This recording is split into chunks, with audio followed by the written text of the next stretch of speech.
විශේෂයෙන්ම පහුගිය දින කිහිපය තුළ ලංකාවේ ඇතිවෙච්ච අපදා තත්ත්වයක් එක්ක අසරණ වෙච්ච අපදාවට ලක් වෙච්ච පාසල් දරුදරියන් වෙනුවෙන් යම්කිසි උදව්වක් උපකාරයක් අපිට හැකි අයුරින් කළ යුතුයි කියලා අපි විශ්වාස කරනවා.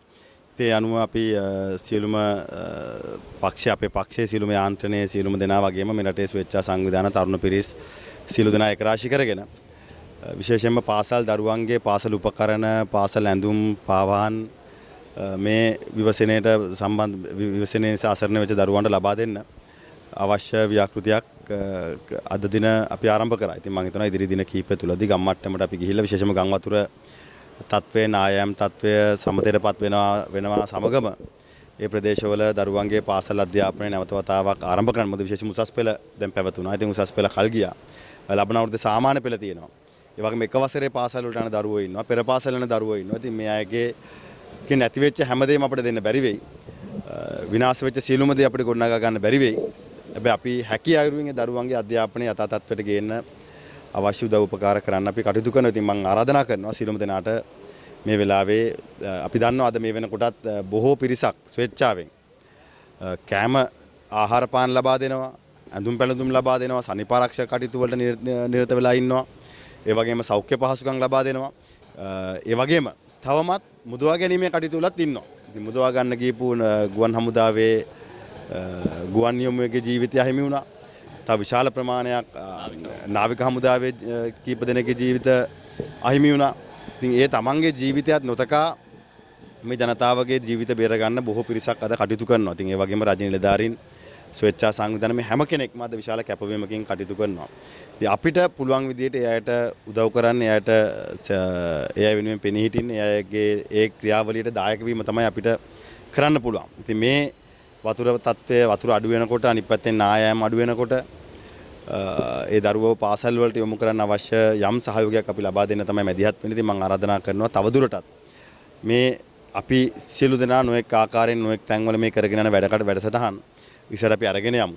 ඒ විශේෂයෙන්ම මේ ජනතාවගේ ජීවිතය තත්ත්වයන් යථා තත්ත්වයට අරගෙන යනකම්. මේ වෙලාවේ අපි දේශපාලනික වශයෙන් ආණ්ඩුව ක්‍රියා කළපු ආකාරය සහ ආණ්ඩුව කොයි වෙලාවෙද තීන්දුව ගත යුත්තේ තීන්දුව ගන්න ගැනීමේ පරක්කු වුණාද නැද්ද කියන කාරණා අපි පසුව සාකච්ඡා කරමු.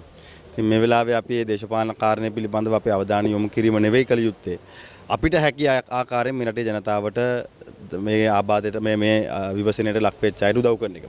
තවත් පැත්තකින් අපි වගකීමකින් කියන්න ඕන වගකීම් දේශපාලන බලවේගයක් සහ පක්ෂයක් විදියට අද සමහර නිලධාරීන් ක්‍රියාත්මක වීමේ යම් මැලිකමක් තියෙනවා. මොකද පහුගිය ඉතිහාසයේ වෙච්ච සිදුවීම් එක්ක.